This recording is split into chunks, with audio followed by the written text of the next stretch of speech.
Había jurado que jamás regresaría. Pero cuando la última voluntad de su padre la obligó a volver a Santa Florencia, Carmen Rodríguez no imaginaba que encontraría su hogar marcado por el abandono, la desconfianza y secretos que el polvo no había podido enterrar. Entre cartas escondidas, amenazas veladas y una herencia disputada por sangre y codicia, Carmen deberá decidir si huye con sus hijas, o si se enfrenta a todo un sistema para proteger aquello que más ama. Y justo cuando la soledad parecía su único refugio, un extraño de mirada firme y pasado oculto cambiará el rumbo de su historia. ¿Desde qué rincón del mundo nos escuchas hoy? Cuéntame, ¿qué es lo que más te cautiva de los romances de época?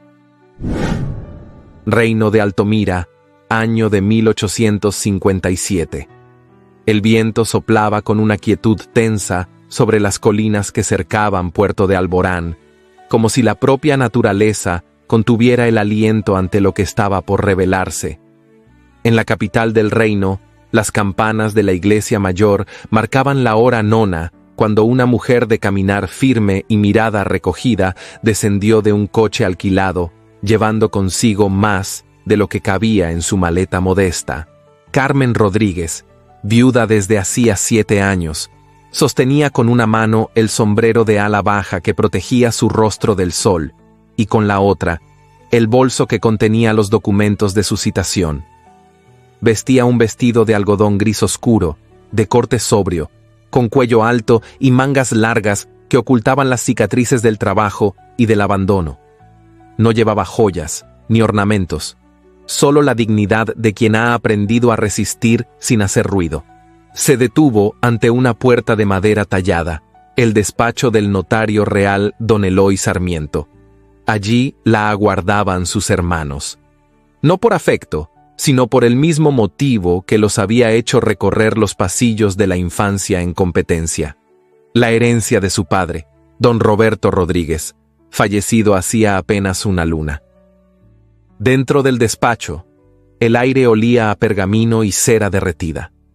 La estancia estaba decorada con tapices oscuros, un gran escritorio central y sillones que crujían con cada movimiento. Carmen entró sin ser anunciada, y aún así, su sola presencia desvió las miradas.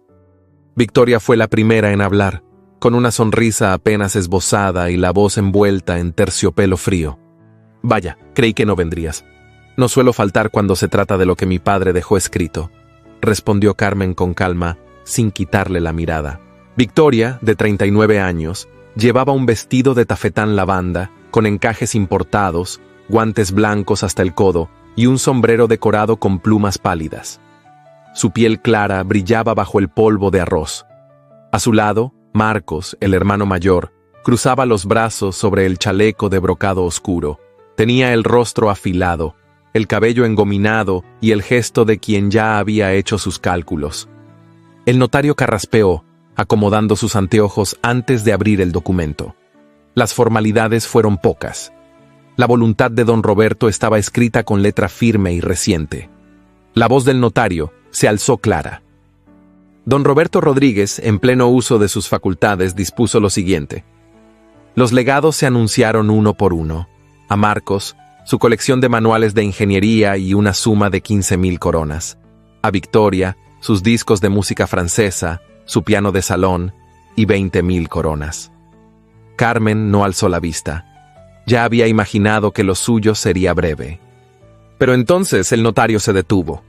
A la señora Carmen Rodríguez, mi hija menor, lego en su totalidad la propiedad conocida como Posada Estrella, ubicada en el paso de Santa Florencia del Valle, incluyendo todas sus pertenencias, archivos, estructuras y habitación adjunta. El silencio que siguió fue espeso. Victoria frunció el ceño con desprecio. ¿La posada? ¿Eso es una broma? Marcos soltó una risa breve y seca. Esa ruina está en un punto estratégico. ¿Qué tenía en mente el viejo? El notario cerró el documento sin permitir comentarios. Carmen alzó los ojos por fin. Miró a sus hermanos, que evitaban sostenerle la mirada, y luego se puso de pie con calma. Mi padre sabía lo que hacía, dijo, sin temblor en la voz. ¿Podríamos ofrecerte algo por esa propiedad?, intervino Victoria, ya de pie, sacudiendo las plumas de su sombrero como si espantara el polvo ajeno. 10.000 coronas. Es más de lo que valdría en ruinas. Carmen la miró con un gesto que no era ira, sino algo más hondo, decepción. No está en venta. Marco se acercó por detrás, murmurando casi con sorna. Piensa en tus hijas, Carmen. Ese lugar no tiene valor, salvo que alguien sepa lo que realmente guarda. Ella giró el rostro, pero no respondió. El mismo silencio con el que había vivido desde que quedó viuda fue ahora su armadura. Al salir del despacho, el cielo había oscurecido ligeramente. Caminó por las callejuelas de la ciudad antigua hasta llegar a la pensión donde pasaría la noche. Mía y Luna la esperaban al día siguiente, en Santa Florencia, ajenas aún a la decisión que cambiaría sus vidas. Carmen cerró la puerta de la pequeña habitación alquilada, encendió la vela y dejó que el silencio se instalara. Abrió su bolso para sacar su pañuelo y, entre los pliegues, algo metálico cayó sobre la mesa. Un relicario. No recordaba haberlo puesto allí. Era de bronce viejo, ovalado, con una pequeña cerradura lateral. Al abrirlo, encontró una diminuta llave antigua y un papel doblado en 4. Lo desplegó con manos temblorosas. La letra era de su padre, firme, íntima. Algunas puertas no se abren con fuerza, sino con fe. Carmen cerró los ojos. Por primera vez en mucho tiempo, sintió que algo más grande que la pobreza o la humillación se avecinaba. Y aunque no sabía aún si era una bendición o una tormenta, sabía que no podía volver atrás. La mañana en que Carmen Rodríguez descendió del coche junto a sus hijas, el aire en Santa Florencia del Valle olía a tierra húmeda, a eucalipto viejo y a tiempo detenido. El pueblo, encajado entre lomas cubiertas de niebla, parecía observarlas en silencio, como si la llegada de aquellas 3 figuras femeninas alterara el curso rutinario de sus días polvorientos. Un gallo cantó a destiempo y una mujer mayor, encorvada junto al pozo, se persignó discretamente al verlas pasar. Carmen sostenía de la mano a Luna, mientras Mía caminaba un paso detrás, abrazando contra el pecho una muñeca de trapo ya deshilachada por los años. Las niñas, de 7 años, idénticas en rostro pero distintas en alma, alternaban miradas curiosas y contenidas, sin comprender del todo el peso de la herencia que ahora las conducía hasta un lugar que ni siquiera sabían nombrar. Al girar por un sendero lateral, bordeado de sauces y piedras cubiertas de musgo, apareció por fin la construcción que el padre les había legado, la Posada Estrella. A primera vista, parecía más un esqueleto de lo que alguna vez fue hogar. La fachada, de cal desvaída, mostraba grietas que trepaban como raíces. Las tejas, cubiertas por la sombra de un gran roble, se habían desprendido en varias zonas, dejando al descubierto la estructura de madera corroída. Las ventanas, sucias y cerradas con postigos torcidos, parecían párpados entornados de un rostro viejo que había visto demasiado. Carmen se detuvo unos pasos antes de cruzar el portón de hierro oxidado. Su pecho se alzó con lentitud, como si necesitara recordar cómo se respiraba allí. No era solo deterioro lo que la envolvía. Había en el aire una memoria adormecida, un eco antiguo que le erizaba la piel. «¿Este es nuestro nuevo hogar, mamá?», preguntó Luna con voz suave, temerosa. «Es lo que el abuelo nos dejó», respondió Carmen, sin disimular la emoción que le tensaba la garganta. «Y lo cuidaremos, como si fuera un jardín en primavera». Abrió el candado del portón con manos firmes y tras empujar la verja que chirrió como si protestara por ser despertada, ingresaron al terreno.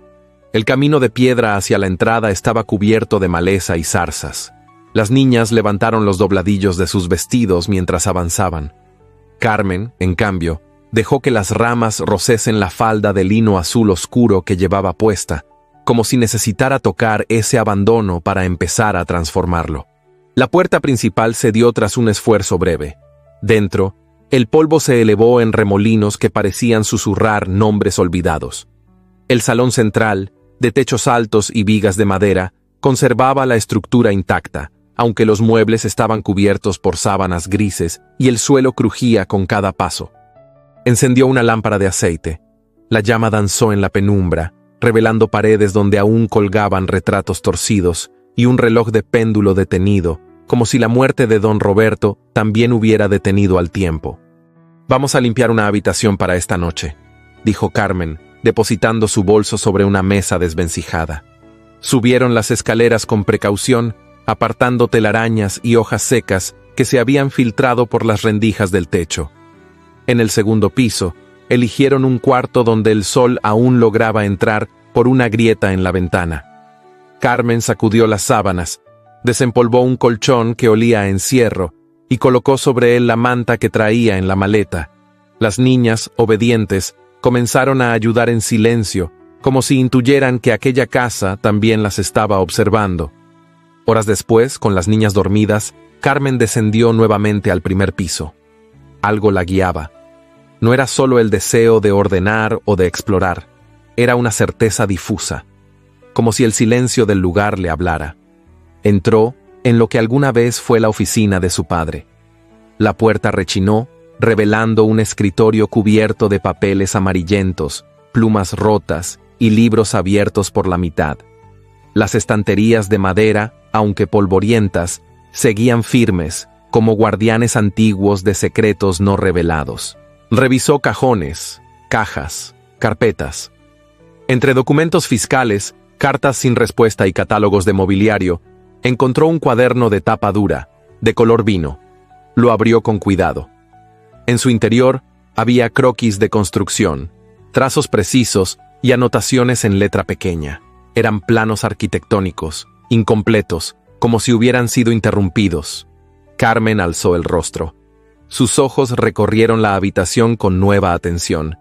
La estructura parecía más compleja de lo que una simple posada requeriría. Las paredes no eran simétricas. Las escaleras al sótano tenían un ángulo extraño. Algo no encajaba. Salió con la lámpara en la mano y se dirigió a la bodega. Allí, entre barriles rotos y estantes carcomidos, observó una pared lateral revestida de piedra. A simple vista, nada parecía fuera de lugar, pero una línea vertical, apenas visible al reflejo de la luz, captó su atención. Se acercó. Pasó la palma por la superficie. El muro no era uniforme. Tocó una rendija. Allí, disimulada entre bloques, había una cerradura. Sin dudar, corrió a su bolso. Sacó la llave de bronce que había encontrado días atrás. Volvió a la bodega. Introdujo la llave con lentitud. Encajó. Giró. Un clic sordo quebró el silencio. La sección de la pared se desplazó apenas unos centímetros hacia adentro, revelando una puerta oculta. Carmen tragó saliva. El corazón le golpeaba el pecho con fuerza. Empujó. La oscuridad del otro lado era absoluta. No entró. No aún. Solo permaneció allí, sintiendo cómo el aire que salía de esa grieta era más frío que el resto del sótano. Había humedad, y también un leve olor a tinta, a pergamino viejo, a historia escondida. Cerró la puerta y volvió a asegurarla. Mañana, pensó, cuando haya luz. Subió las escaleras en silencio, con la lámpara aún encendida. Al llegar al corredor, una sombra cruzó fugaz por la ventana. Carmen se detuvo. No era el viento. Era una figura. Alguien se aproximaba. Instantes después, 3 golpes suaves retumbaron en la puerta principal. 1, 2, 3, regulares, precisos. Bajó con el pulso agitado. Tomó el atizador de la chimenea por si acaso. Al asomarse, vio a un hombre de mediana edad, alto, de espalda recta, con un sombrero de ala ancha en la mano y una maleta de cuero a sus pies. No tenía aspecto de bandido ni de comerciante. «¿Señora Carmen Rodríguez?», preguntó con voz grave, pausada. «¿Quién lo pregunta?», respondió ella sin abrir del todo. «Soy don Elías Santillana. Fui colaborador de su padre en varios proyectos. Recibí una carta suya semanas antes de su muerte. Me pidió que viniera a Santa Florencia si algo llegaba a ocurrirle». Carmen abrió lentamente. El rostro del hombre estaba marcado por el sol, con arrugas finas en los ojos y una expresión que oscilaba entre la prudencia y la nostalgia. «¿Una carta?», susurró ella. Una sola frase escrita de su puño y letra. «Si algo me ocurre, regresa a Santa Florencia. Carmen necesitará ayuda». Carmen lo miró largo rato sin decir palabra. En los ojos de aquel hombre no había amenaza, sino una verdad antigua, una lealtad silenciosa. Le hizo un gesto para que pasara, y así, en medio del polvo y la noche, con las niñas dormidas arriba y una puerta secreta esperando ser abierta, comenzó una historia que ni el tiempo ni los poderosos habrían podido imaginar. El sol aún no se asomaba por completo cuando Carmen bajó las escaleras con paso cauteloso. El leve crujido de la madera bajo sus pies era el único sonido que interrumpía el silencio expectante de la casa. La posada, aunque envuelta en abandono, parecía más viva que el día anterior, como si algo, en lo profundo de sus cimientos, hubiera despertado al sentir la llave girar en la cerradura secreta. En la cocina, una olla pequeña empezaba a calentar agua sobre las brasas encendidas. Carmen, aún con el cabello recogido en una trenza baja y la bata de lana sobre el vestido de faena, vertía hojas de menta seca en una taza de loza cuando escuchó los pasos firmes de don Elías Santillana. El hombre apareció en el umbral, vestido ya con su levita de lino color pardo, el cuello de la camisa abierto y los guantes en la mano. «No acostumbro dormir más de 5 horas», dijo con voz serena, sin esperar respuesta. «La costumbre de los ingenieros, si el alba te encuentra dormido, la estructura puede venirse abajo». Carmen lo miró con una mezcla de reserva y cortés curiosidad. Aún no sabía si confiar en aquel forastero de mirada clara, pero algo en su presencia la inquietaba menos de lo que habría imaginado. «Le preparé un poco de infusión. Es lo único que aún sobrevive en esta cocina». Elías aceptó la taza sin ceremonia. Se sentó frente a ella y durante unos instantes solo bebieron en silencio. «Trabajé con su padre durante más de 2 décadas», dijo él finalmente, sin levantar la vista. «No solo como ingeniero. Don Roberto fue un hombre de ideas grandes, ideas que pocos comprendieron». «Mi padre fue muchas cosas», respondió Carmen con la voz medida. «Pero jamás me habló de otra vida más allá de sus negocios». Elías asintió, como quien ha esperado una reacción así. No podía hacerlo. Algunos secretos no se heredan con palabras, solo con hechos. Carmen lo observó con cautela. «¿Y usted viene a revelarme uno de esos secretos?» «No exactamente. Vengo a cumplir una promesa. Semanas antes de morir su padre me escribió. Solo una frase. Si algo me ocurre, regresa a Santa Florencia. Carmen necesitará ayuda». Elías se levantó. Se acercó a la repisa donde Carmen había dejado la llave la noche anterior. La sostuvo entre los dedos, como si la reconociera. «¿La encontró en un relicario?», preguntó. «Sí. Entonces es hora de que vea lo que está abajo, pero no sola». La decisión fue tomada en silencio. Carmen asintió, tomó un farol, y juntos descendieron hacia la bodega. Elías caminaba con paso firme, como si ya conociera el camino. Carmen, en cambio, sentía cada escalón como una confesión que su padre nunca había pronunciado.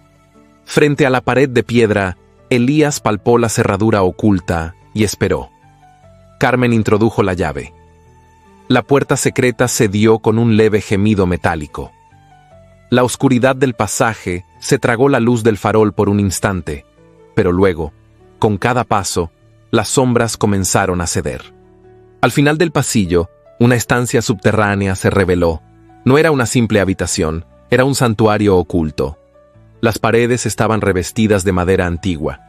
Había mapas enrollados en tubos de cobre, estantes con cofres cerrados, cartas atadas con cintas de cuero, y una mesa central con instrumentos de mensajería, sellos, cera, plumas, pliegos de papel grueso y una especie de prensa portátil.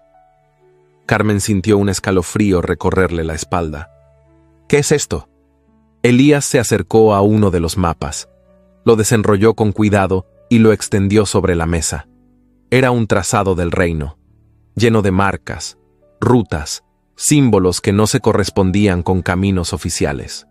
Su padre formaba parte de una red clandestina de información al servicio de la corona, explicó Elías en voz baja. No espías, no como en las novelas, sino mensajeros, protectores del flujo de noticias vitales, defensores de rutas seguras entre regiones que vivieron años de inestabilidad. Esta posada no era un simple albergue, Era un punto de paso real, uno de los nodos secretos de esa red. Carmen se quedó inmóvil. Sintió como si el piso se deslizara bajo sus pies. ¿Y por qué me lo ocultó? ¿Por qué a mí? Precisamente a mí. ¿Me deja esto? Elías no respondió de inmediato. Le bastó con mirarla. Porque usted tiene la entereza que él siempre supo que los otros no tenían. Victoria y Marcos no habrían comprendido el valor de esto. Y porque, quizás, deseaba redimirse como padre. Dejarle un lugar donde empezar otra vida, pero con sentido. Carmen se acercó a uno de los cofres. Dentro había más cartas. Algunas dirigidas a oficiales del reino, otras con iniciales desconocidas.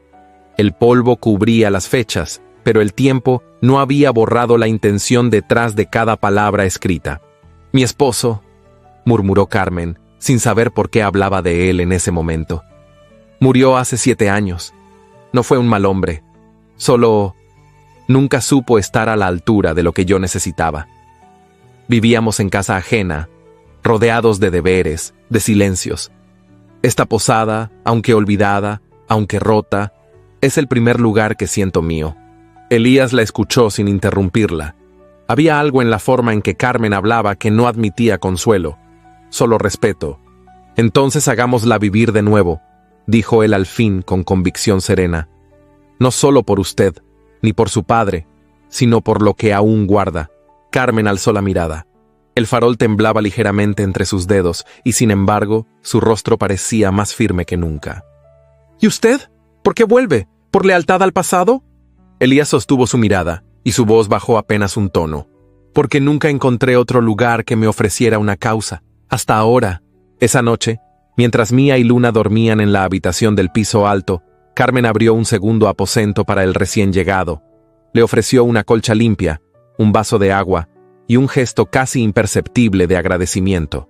En la penumbra del corredor, se cruzaron un instante. No se tocaron. No pronunciaron nada más. Pero en la mirada que compartieron, hubo una promesa muda. El pasado no lastraría el futuro. Y lo que estaba por construirse allí no sería solo con madera y yeso, sino con decisiones, cicatrices y verdades por fin reveladas.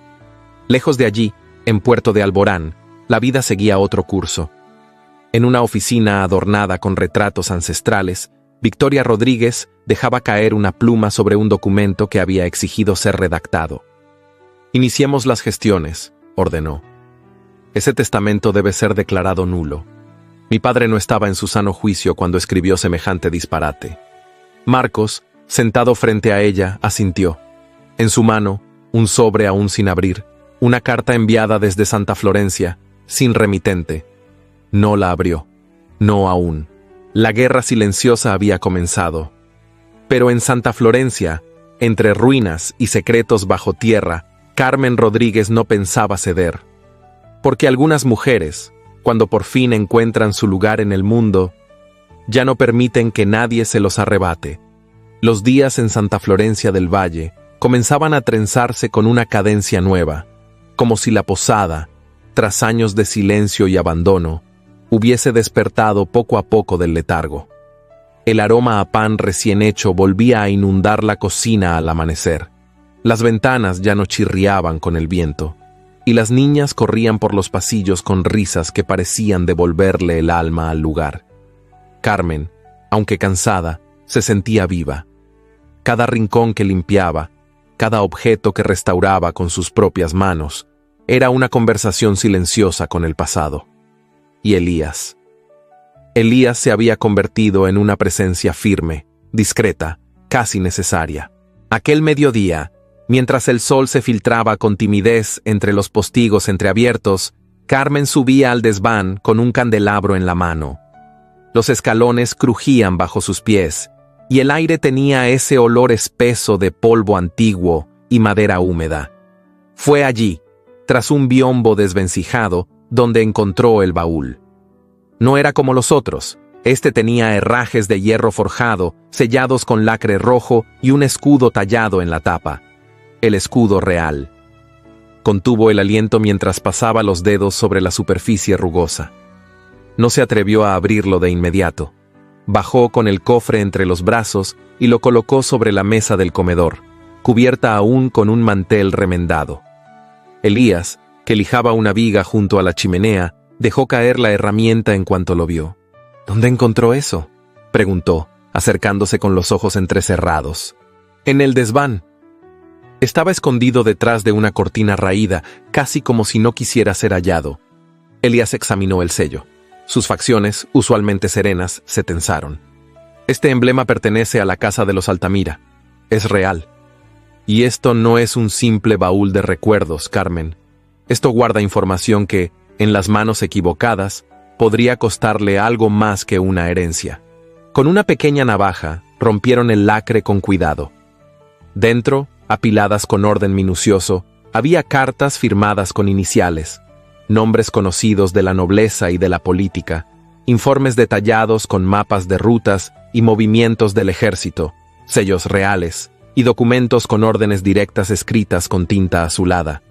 El más impactante estaba dirigido al mismísimo rey. «Mi padre», susurró Carmen pasándose la mano por la frente. «¿Qué clase de vida llevaba?». Elías cerró el cofre con rapidez y lo cubrió con una manta. «No debemos leer esto aquí, ni ahora. Primero, debemos asegurarnos de que nadie más lo sepa». Pero era demasiado tarde. Esa noche, el aire cambió. Ya no olía a leña y pan tostado. Olía a amenaza. El cielo se oscureció antes de tiempo y el viento azotó los postigos con furia inusitada.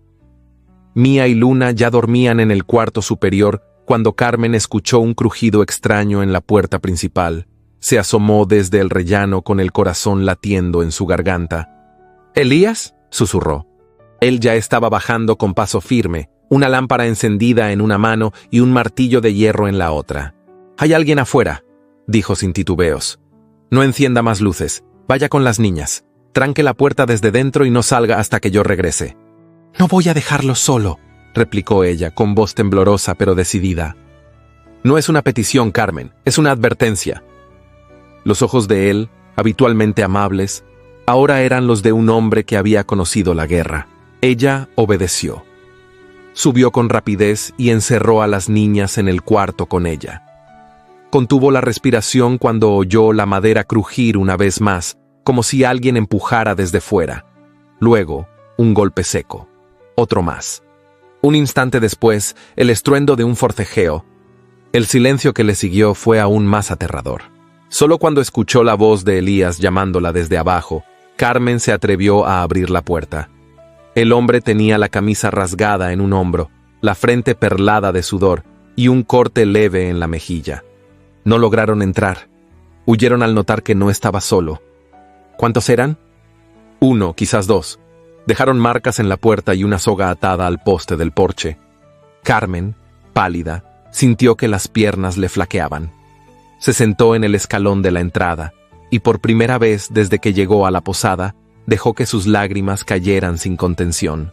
Mis hijas podrían haber estado en peligro. Elías se agachó frente a ella. No la tocó, solo la miró con una intensidad que dolía. Por eso debemos ser más fuertes. Esto no es solo una propiedad olvidada. Hay ojos puestos aquí, oídos atentos, y ese cofre no debe volver a abrirse hasta que sepamos en quién confiar. Al amanecer, las huellas eran evidentes. El barro blando revelaba un par de botas pesadas que bordeaban la parte trasera de la posada y se perdían en el bosque, en dirección a los antiguos caminos de los comerciantes. Elías inspeccionó el terreno con la pericia de quien ha seguido rastros antes. No eran bandidos, dijo. No robaron nada, no rompieron ventanas. Buscaban algo que sabían que estaba aquí. Carmen apretó los puños. Debieron seguirnos desde la capital, o quizás fueron enviados por mis hermanos. Quizás, pero también podría ser alguien más cercano. Alguien que conoce el valor de lo que encontramos y que no dudará en hacer daño para obtenerlo. Aquella noche, Carmen no pudo dormir. Desde su cama veía la silueta del bosque recortada por la luna. El silencio no era tranquilo, era expectante, como si la tierra misma aguardara su decisión. Elías dormía en el cuarto contiguo. Carmen pensó en tocar su puerta, no por miedo, sino porque, por primera vez en mucho tiempo, no quería enfrentar la incertidumbre sola.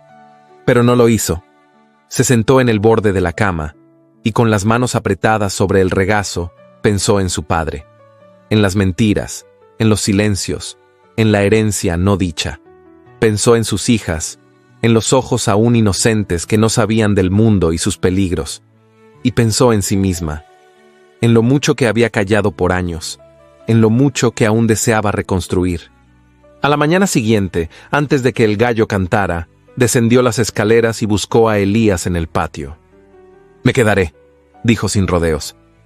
«Esta posada me fue confiada por algo más grande que el capricho de un testamento. No voy a huir. No otra vez». Elías asintió sin sorpresa. Había visto esa decisión en sus ojos antes de oírla. «Entonces prepárese, porque esto recién comienza».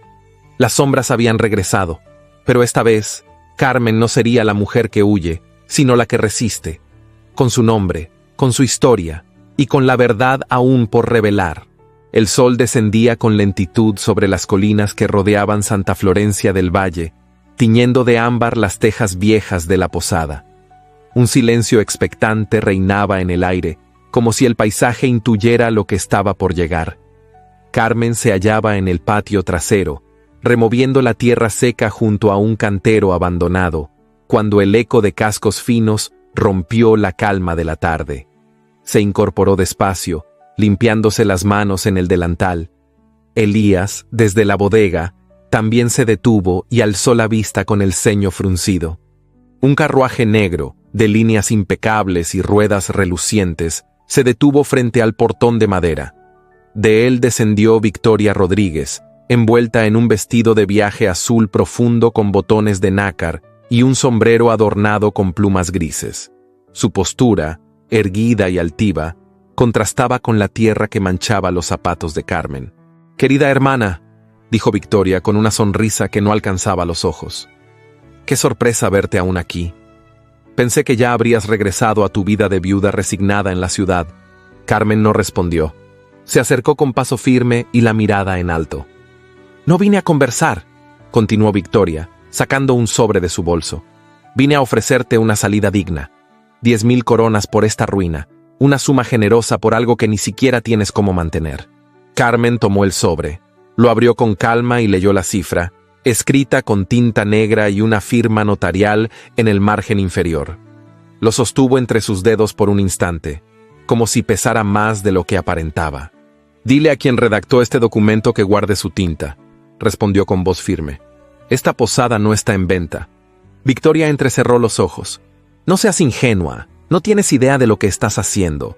Padre no estaba en su sano juicio cuando firmó ese testamento. Ya lo he dicho a nuestros abogados. Es cuestión de tiempo para que lo anulen». Carmen sintió el corazón acelerarse, pero no permitió que se reflejara en su rostro. «Entonces ve y lucha por lo que crees tuyo, pero no esperes que yo me doblegue por miedo. No lo hice cuando estuve sola con 2 niñas, y menos lo haré ahora».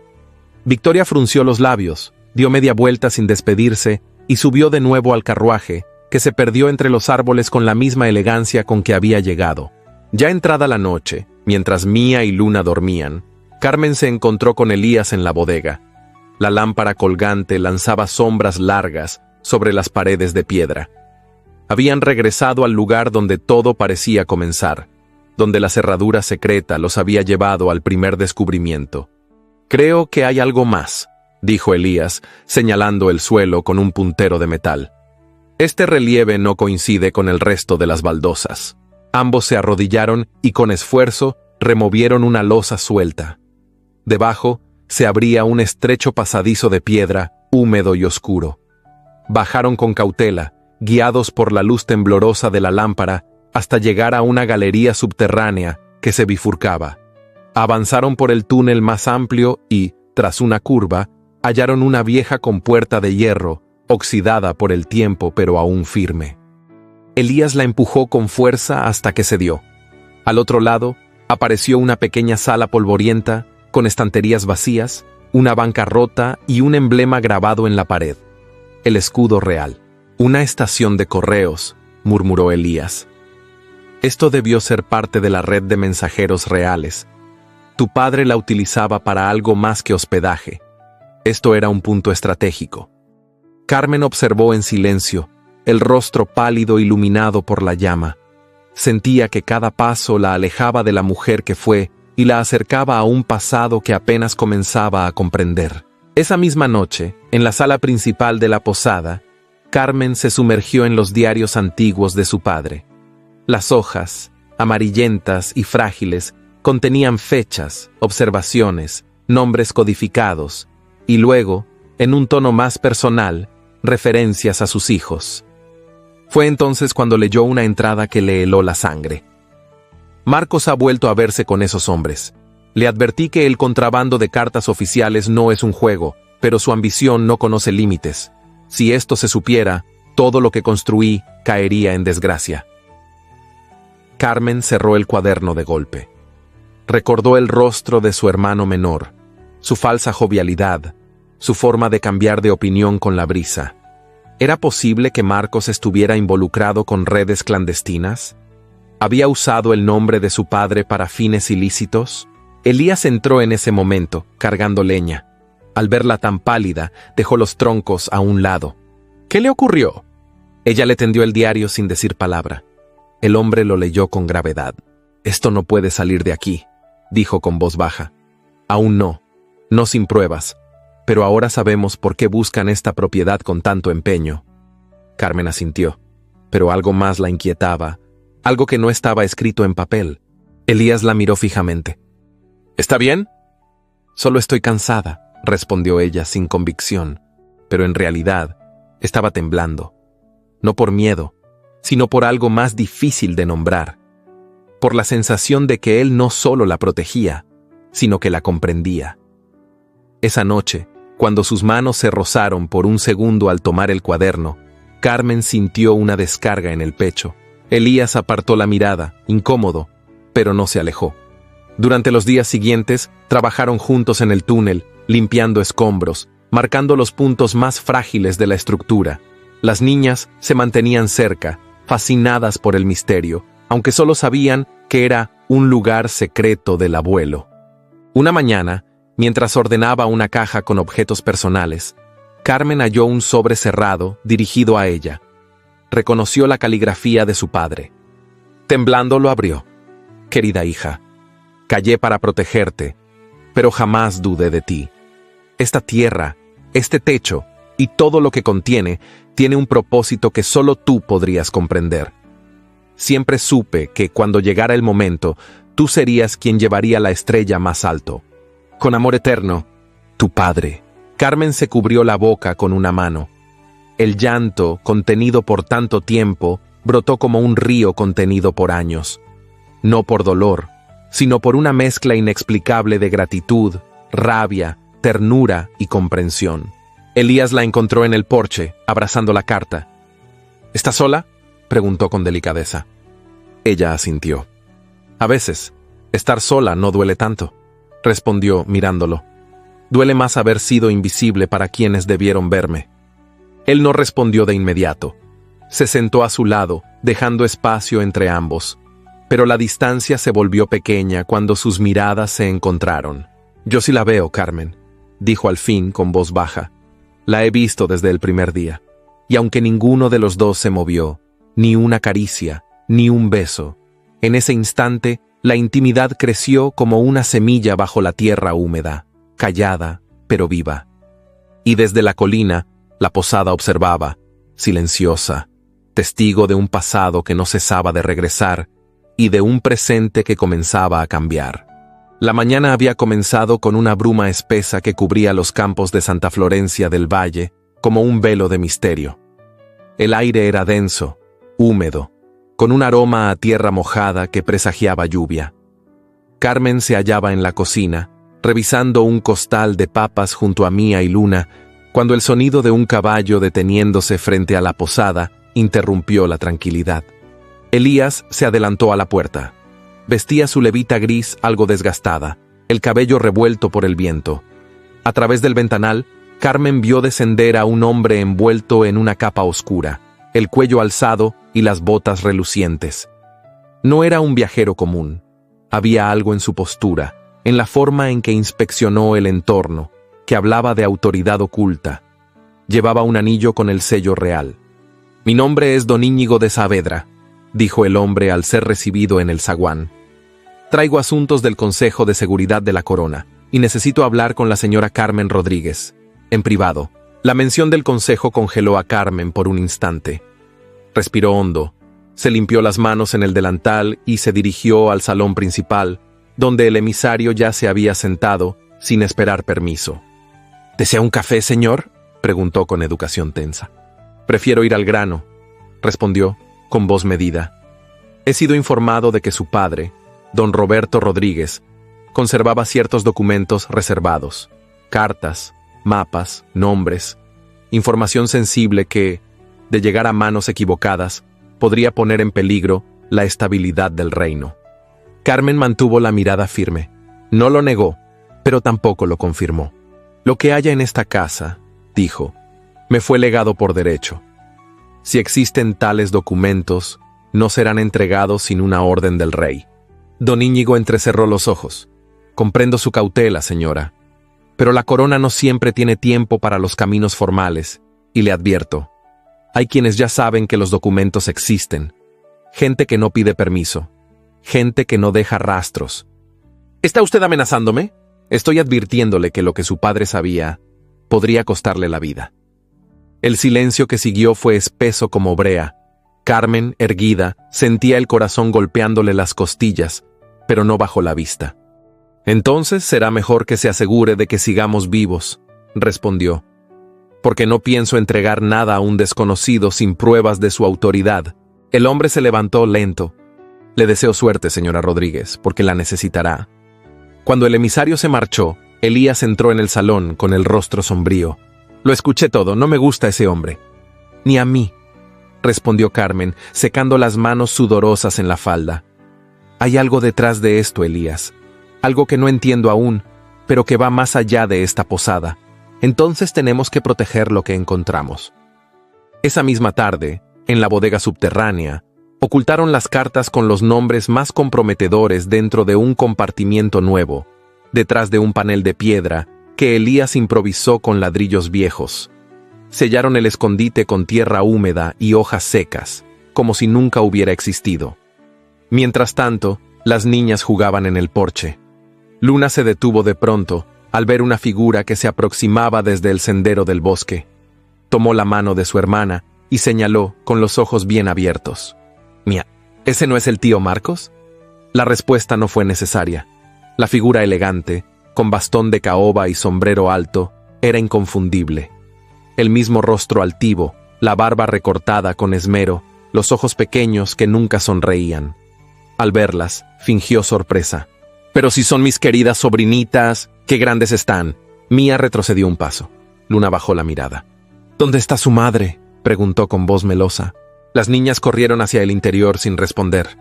Cuando Carmen salió, lo encontró recostado en el pilar del zaguán, como si la casa aún le perteneciera.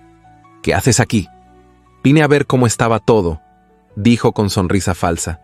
«Este sitio sigue siendo parte de la familia, o al menos eso es lo que los tribunales tendrán que decidir».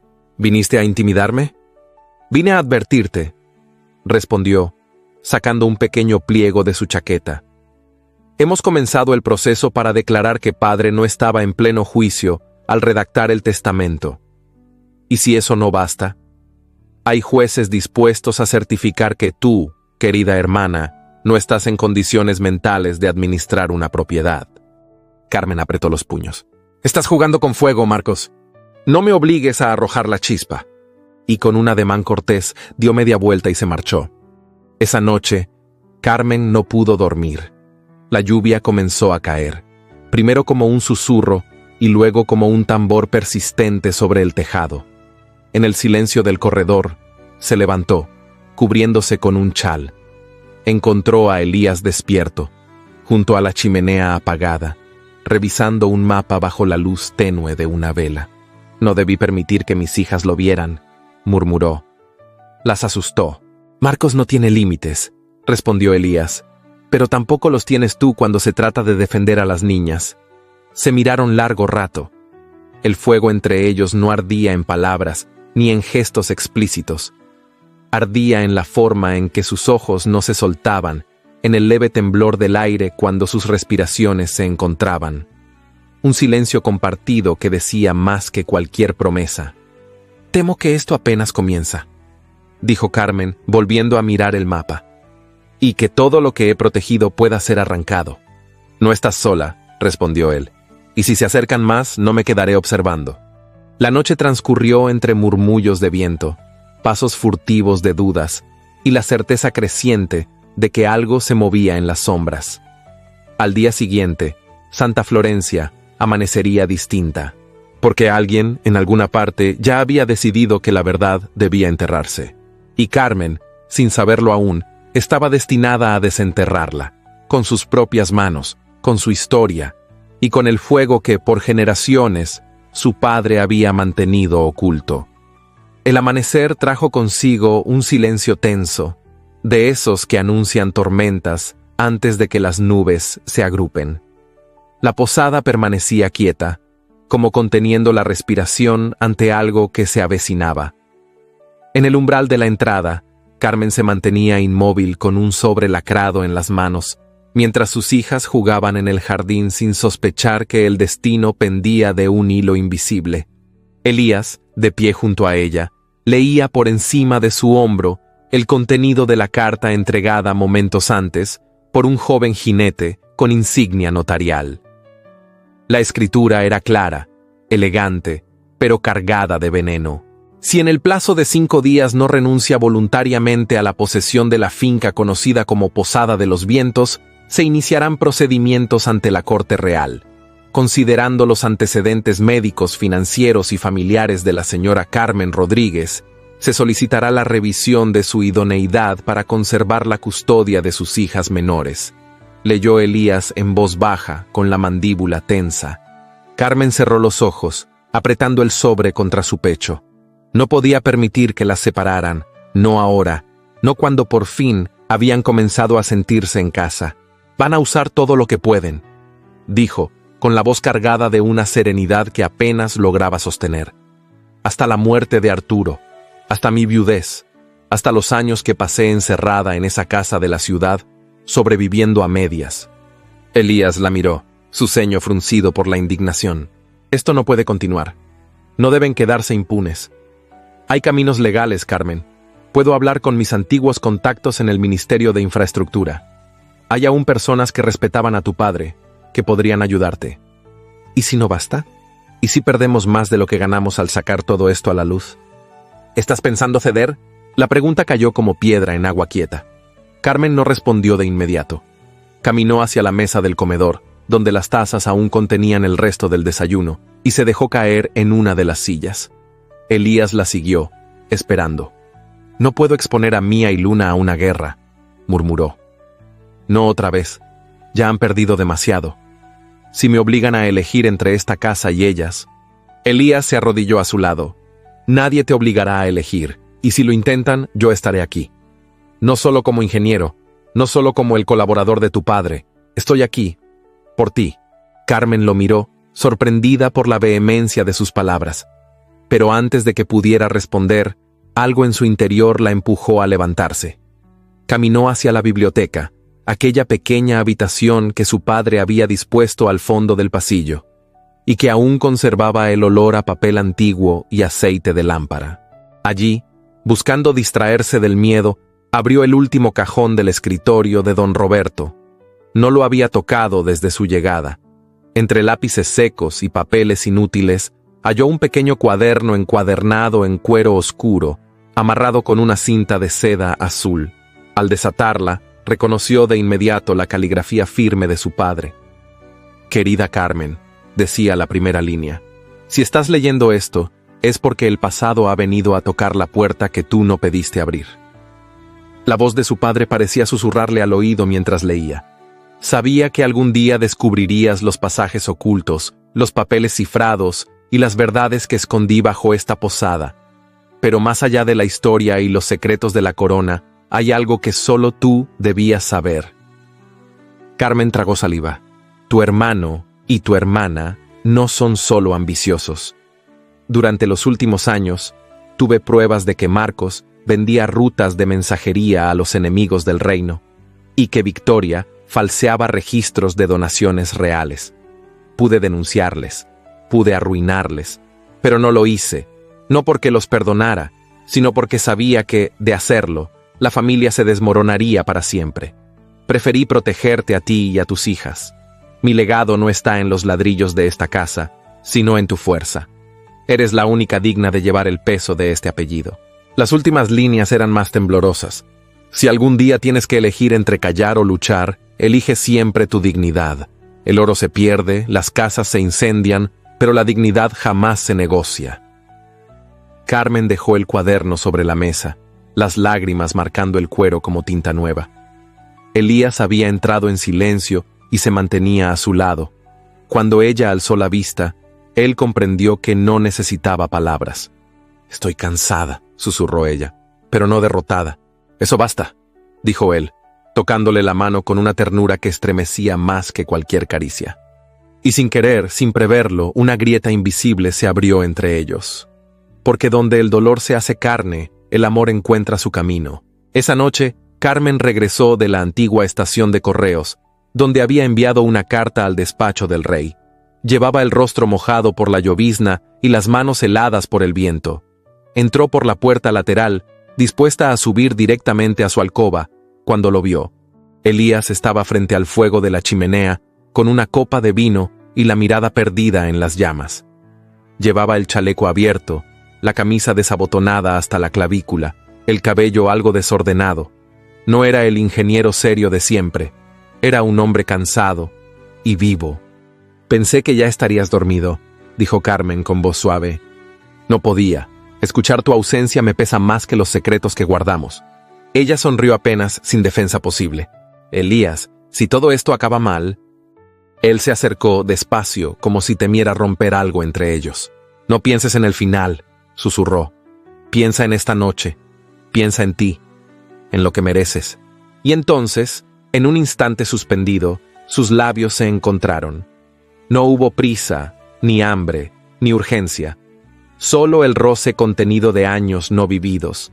El temblor de lo que se desea con respeto, con admiración, con ternura. El fuego crepitó.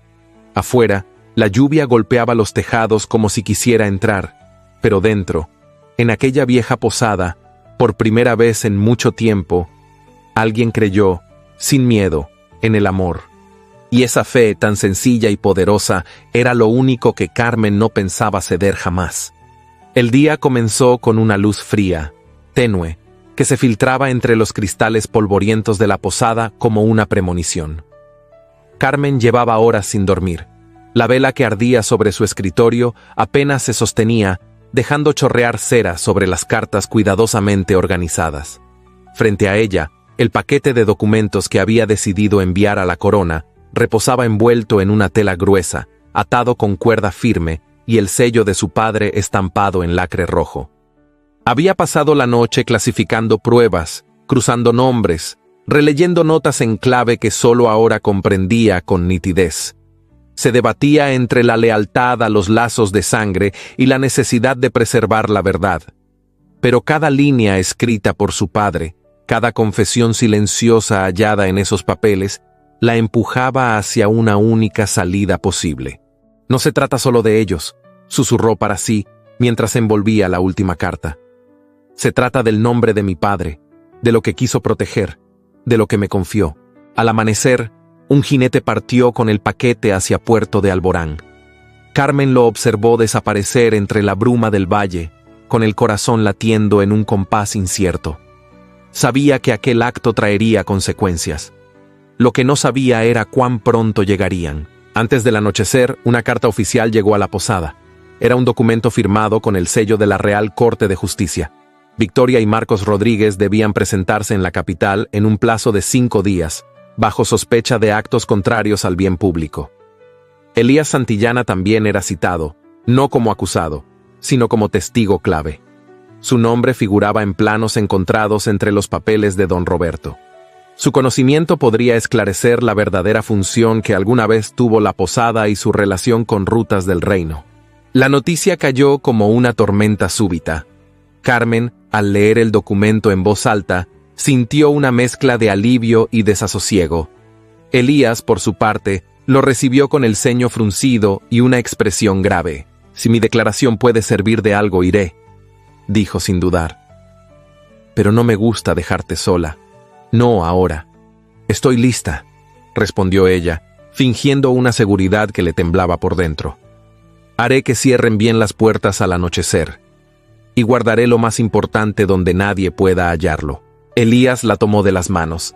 Había en sus ojos una promesa silenciosa, más firme que cualquier palabra. «Regresaré pronto, y cuando lo haga, nada ni nadie podrá quitarte este lugar». Partió al amanecer siguiente. Mía y Luna lo despidieron con tímidos saludos, aún sin comprender del todo las sombras que se cernían sobre la casa.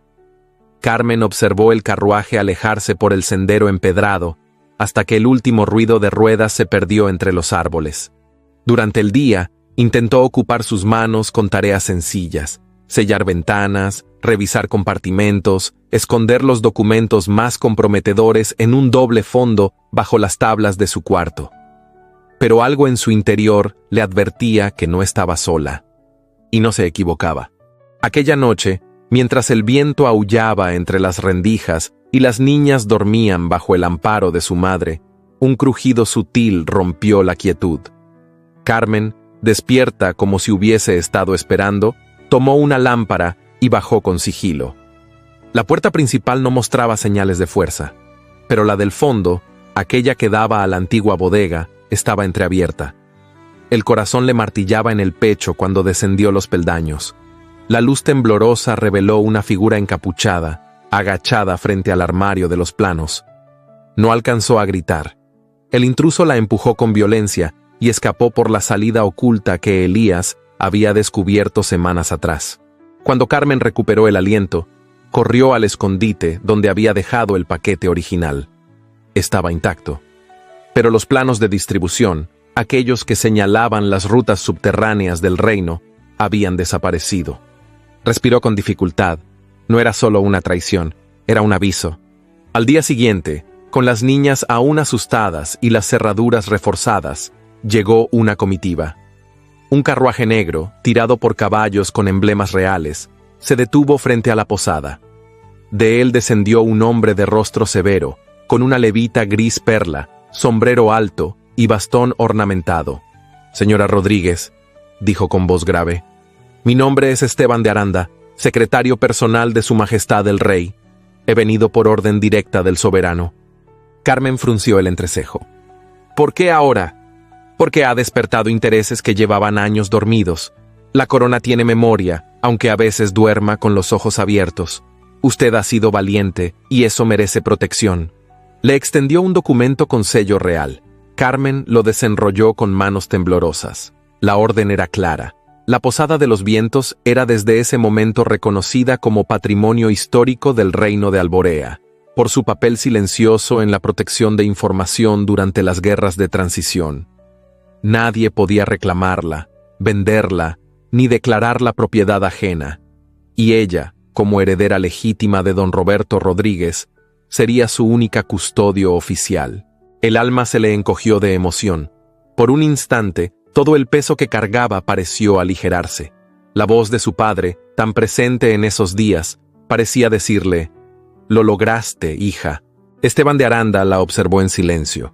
Luego dijo, con un tono más cálido: «No todo ha terminado, señora, pero hoy ha ganado una batalla importante. Don Roberto fue más que un colaborador del rey, fue un patriota, y usted ha demostrado ser digna de su legado». Antes de partir, el emisario se volvió hacia ella. «Su ingeniero ya se encuentra de regreso. Partió del tribunal esta madrugada. Debería llegar al anochecer». Y así fue. Cuando la noche cayó sobre Santa Florencia y el viento trajo consigo aromas de leña y promesas rotas, el carruaje que Carmen había visto partir regresó. Elías descendió sin alardes, con los ojos cansados, pero encendidos por una alegría serena. Carmen no dijo palabra. Lo abrazó con fuerza, como quien ha esperado una vida entera para ese momento. Y en el roce de sus mejillas, en el silencio compartido, se supo que aunque muchas verdades aún aguardaban en los rincones de la posada, ese día habían ganado algo más poderoso que la justicia. Habían ganado la esperanza. La bruma matinal se aferraba a las calles adoquinadas de la capital como un presagio mudo. Las campanas del tribunal resonaban con un eco lento, solemne, que parecía anunciar no solo el inicio de un juicio, sino la revelación final de una historia largamente contenida. Aquel día, los nombres que alguna vez se pronunciaron con respeto entre los corredores del reino serían arrastrados a la luz, despojados del prestigio que durante años había ocultado sus faltas. Carmen descendió del carruaje con una serenidad estudiada, vestida con un traje sobrio de lino gris perla, con detalles discretos en azul oscuro que evocaban la dignidad sin arrogancia. Su cabello, recogido en un moño bajo, dejaba ver la firmeza de su cuello y la entereza de su mirada. A su lado, Elías caminaba en silencio, con el rostro tenso pero el paso firme. Iba ataviado con su levita de paño azul marino, bordada en los puños con hilos dorados, como exigía el protocolo de quienes comparecían en calidad de testigos reales. A la entrada del gran salón del tribunal, soldados de la Guardia Real custodiaban el acceso. La bandera del reino pendía solemne sobre el estrado, y en los bancos laterales, funcionarios, escribanos, nobles y curiosos aguardaban en un murmullo expectante. Carmen respiró hondo al ver entre los presentes a Victoria, de rostro desencajado, y a Marcos, cuya altivez habitual se deshacía bajo la tensión de su postura rígida. El fiscal del rey comenzó la lectura de los cargos con voz clara, sin titubeos. Se acusaba a los hermanos Rodríguez de haber utilizado su acceso a documentos confidenciales para desviar fondos de obras reales, falsificar reportes de inspección y retrasar deliberadamente la ejecución de proyectos estratégicos. Las pruebas presentadas, cartas, planos modificados, registros contables, eran contundentes. Muchas de ellas habían sido halladas en la posada, otras confirmadas por la investigación iniciada tras la denuncia de Carmen. Elías fue llamado a declarar. Con voz pausada y sin dramatismos, explicó cómo los planos habían sido alterados sin su autorización, cómo notó inconsistencias en los informes y cómo fue testigo de la destrucción de documentos comprometedores. Cada palabra suya se sostuvo en la convicción de quien había esperado demasiado para hablar, pero que ya no deseaba callar. Cuando llegó el turno de Carmen, un susurro recorrió la sala. Ella se alzó sin prisa, con la frente en alto. Subió los escalones del estrado con la dignidad de una reina sin corona. Su voz, al comenzar, fue suave, casi un susurro, pero cada frase calaba con el peso de la verdad largamente contenida. «No vengo por venganza», dijo, posando sus ojos en los jueces. «Vengo por justicia, no por mí, sino por la memoria de mi padre, por mis hijas, por el reino que él juró servir hasta su último aliento». Relató cómo encontró los diarios, las cartas, los registros ocultos, cómo su padre, don Roberto Rodríguez, había elegido el silencio para proteger la unidad de su familia, aun sabiendo que esa decisión lo condenaría a la incomprensión. Cada palabra era una pincelada más en el retrato de un hombre que había servido al reino desde la sombra, sin buscar reconocimientos. Al concluir, el tribunal permaneció en un silencio reverente. El juez principal, un hombre mayor de cejas espesas y mirada penetrante, asintió con gravedad. No era necesario un discurso. La verdad se había impuesto con la fuerza tranquila de lo inevitable. Horas más tarde, mientras el sol descendía tras las torres de la capital, Carmen y Elías fueron llamados al Palacio Real, acompañados por don Esteban de Aranda, quien había seguido todo el proceso desde el inicio. Caminaron por los corredores alfombrados con rojo, bajo vitrales que coloreaban el aire con luces moradas y doradas. Fueron recibidos en la sala del escudo real, donde los esperaba un emisario con un pergamino lacrado y una caja de madera tallada. Con voz ceremoniosa anunció: «Por decreto del soberano, en reconocimiento a los servicios prestados por don Roberto Rodríguez, quien en vida protegió los secretos del reino con fidelidad inquebrantable, se le concede condecoración póstuma al mérito real.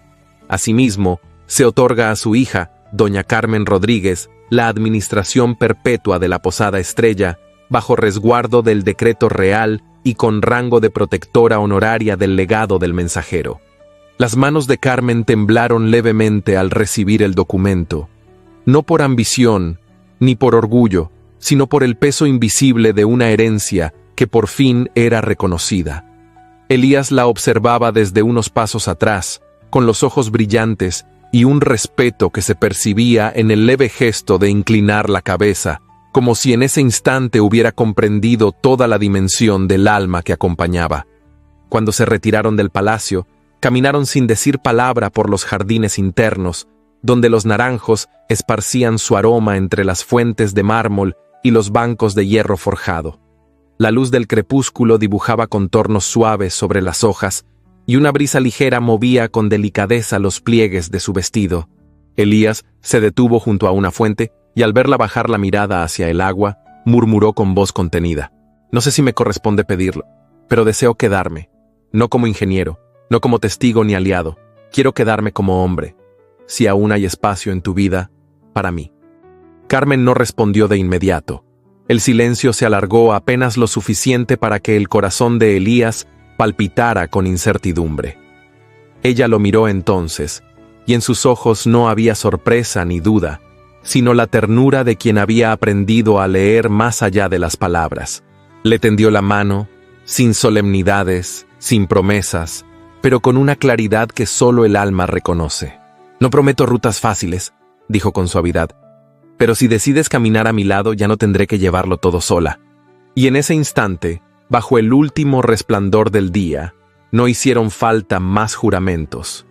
La historia que comenzó entre sombras se abría paso hacia la luz, porque el nombre de los traidores ya no tenía poder sobre ella, porque la verdad, dicha con dignidad, había vencido.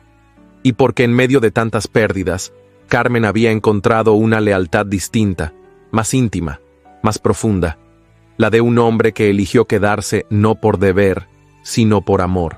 Había pasado un año desde aquel día en que la justicia fue restaurada en nombre de la verdad. Un año desde que el nombre de don Roberto Rodríguez dejó de ser solo el de un posadero y padre abnegado para convertirse, por decreto real, en símbolo de integridad y lealtad. Un año desde que Carmen cruzó los salones de palacio con el alma limpia, el paso firme y la conciencia en paz.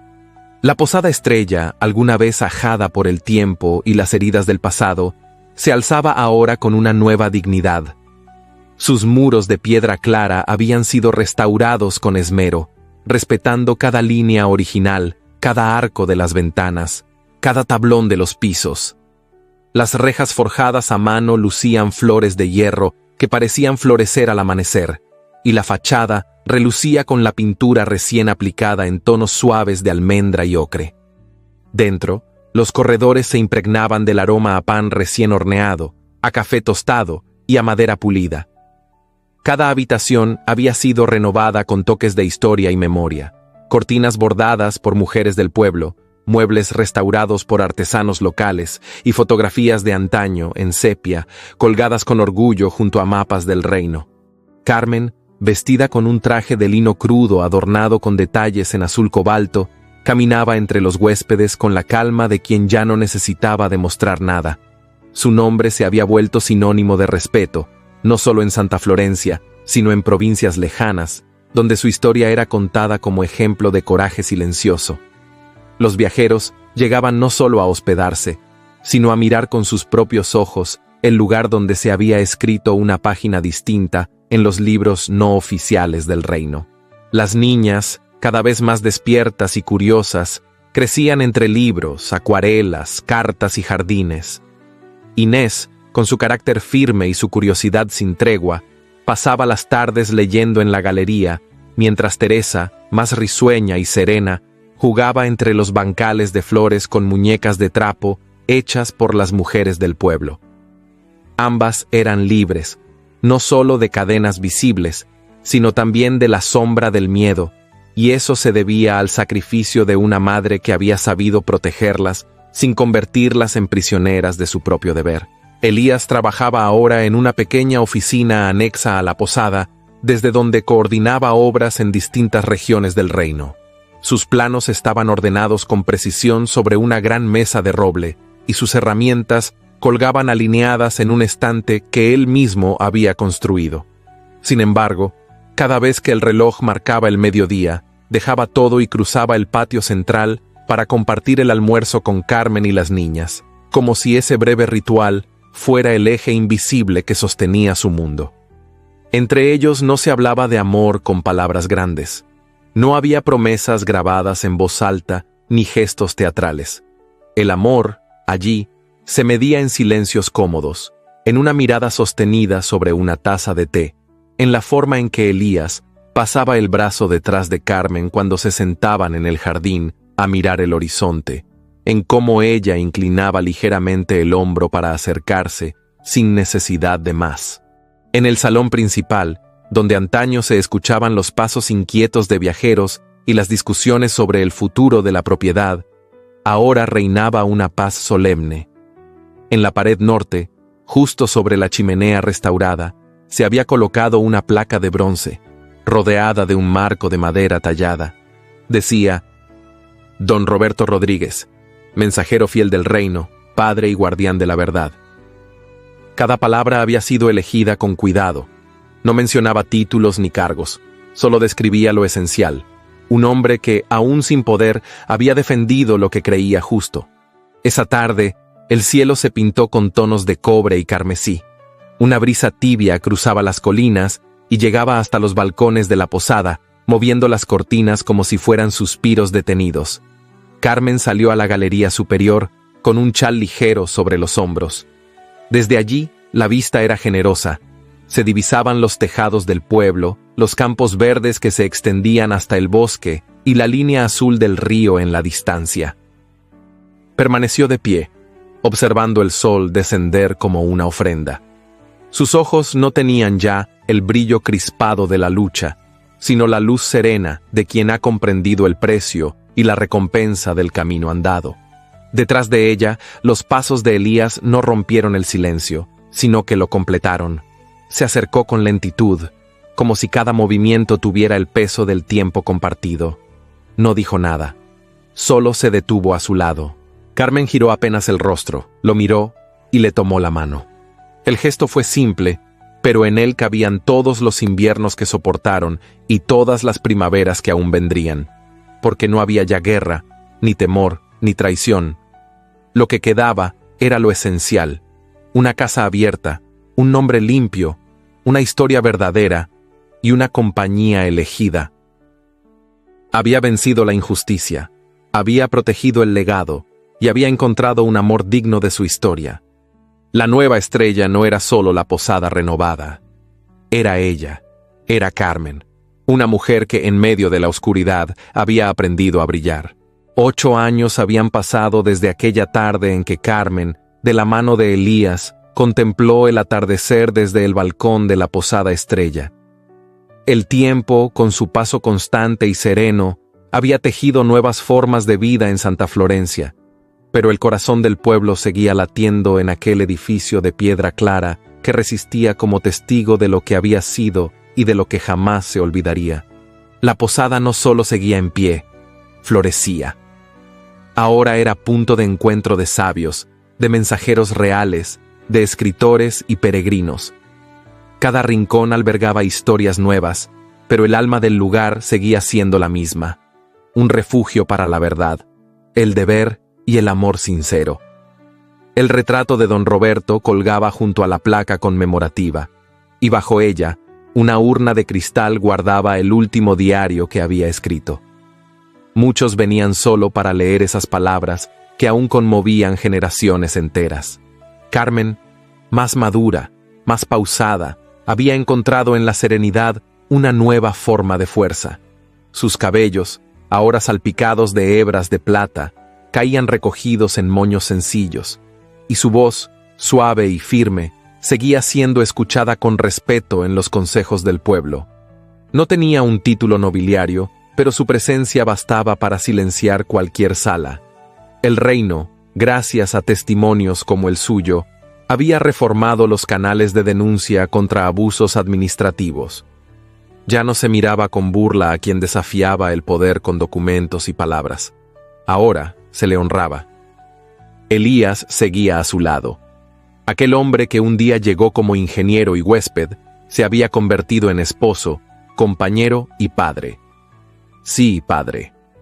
2 años después del juicio, nació Estrella, una niña de ojos intensos y carácter contemplativo, que parecía haber heredado de su madre la determinación y de su padre la mirada profunda que no buscaba impresionar, sino comprender. Las hijas mayores, Inés y Teresa, ya adolescentes, se habían convertido en jóvenes despiertas, libres y orgullosas de su historia. Inés soñaba con estudiar medicina en la capital, Teresa con dirigir un taller de encuadernación en la misma posada. Y aunque sus caminos serían distintos, ambas sabían que ningún destino valía si no era recorrido con integridad. No todos, sin embargo, hallaron redención. Victoria, una vez elegante y altiva, vivía recluida en un convento alejado de la capital.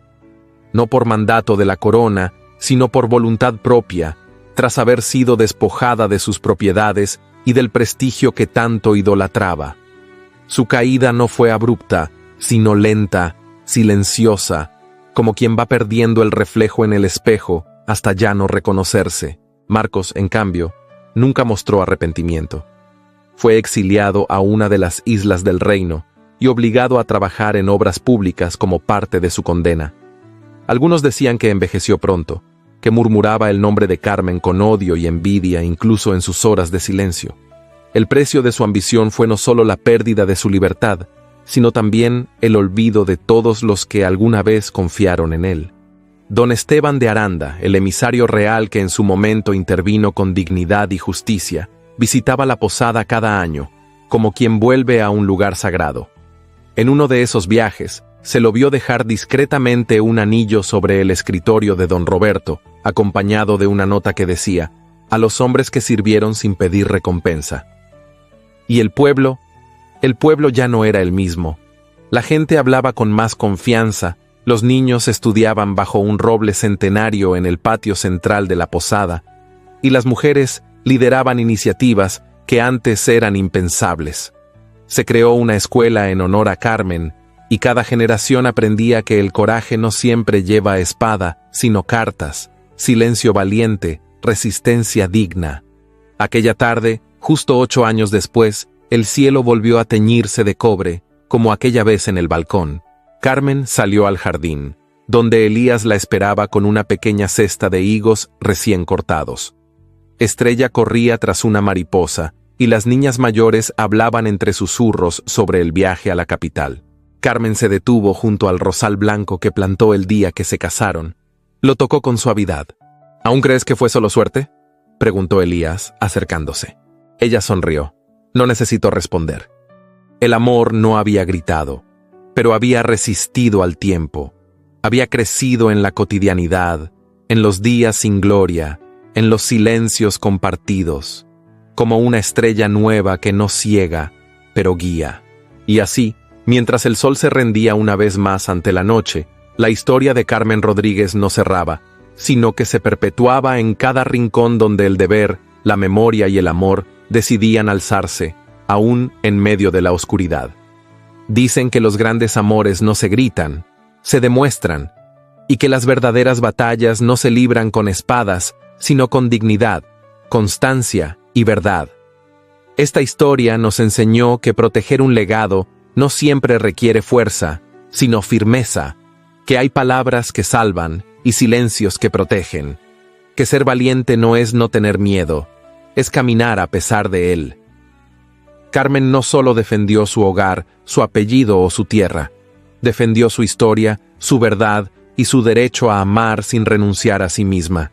Y en ese camino encontró algo aún más poderoso que la justicia, un amor digno de quedarse. Si esta historia tocó tu corazón, te invito a dejar en los comentarios la palabra estrella. Así sabré que llegaste hasta el final y que esta historia, como la suya, brilló también en ti.